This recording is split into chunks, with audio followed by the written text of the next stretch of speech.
Hi friends, എല്ലാവർക്കും പുതിയൊരു പ്രൊമോയിലേക്ക് സ്വാഗതം. നാളത്തെ പ്രൊമോ കഥയിൽ ചന്ദ്രശേഖർ കണിമംഗലത്തേക്ക് മകനെയും കൂട്ടിയിട്ട് വരികയാണ്. ചന്ദ്രശേഖർ ഗൗതമിനോട് പറയുന്നുണ്ട്, നീ അകത്തേക്ക് കയറി വാ, ഇനിയും നിന്നെ എവിടെ നിന്നും തല്ലി ഇറക്കാൻ ആർക്കും ധൈര്യമുണ്ടാകില്ലെന്ന് പറയുന്നു. ഇനിയും തൊട്ട് ഇത് നിന്റെ വീടാണ്, നിന്റെ അച്ഛനാണ് ഈ കണിമംഗലം തിരിച്ചു പിടിച്ചതെന്ന് പറയാണ്. ചന്ദ്രശേഖർ പറയുന്നത് കേട്ടിട്ട് പത്മിനിയും മുത്തശ്ശിയും സൂര്യയും ഒന്നും പ്രതികരിക്കാതിരിക്കുന്നു. തുടർന്ന് കാണിക്കുന്നത് സുകുമാരിയമ്മയും പ്രിയങ്കയും ശരത്തും കൂടി ഒരു ഹോട്ടലിൽ പോയി ആഹാരമൊക്കെ കഴിക്കുകയാണ്. എല്ലാവരും ഒരുപാട് സന്തോഷത്തിൽ അടിച്ചു പൊളിക്കുകയാണ്. അതേ സമയത്ത് യശോദ വീട്ടിൽ മക്കളെയും തിരുമേനിയും കണ്ടില്ലല്ലോ എന്നൊക്കെ ഓർത്ത് സങ്കടപ്പെട്ടിരിക്കുകയാണ്.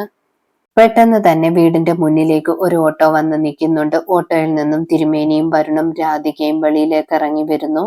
ദേവനാരായണൻ തിരുമേനി വരുണിനെയും രാധികയും വീട്ടിലേക്ക് കൂട്ടിയിട്ട് വരികയാണ്. ഇന്നത്തെ കഥ ഇതോടെ അവസാനിക്കുന്നു. പുതിയൊരു കഥയുമായി വീണ്ടും കാണാം. താങ്ക്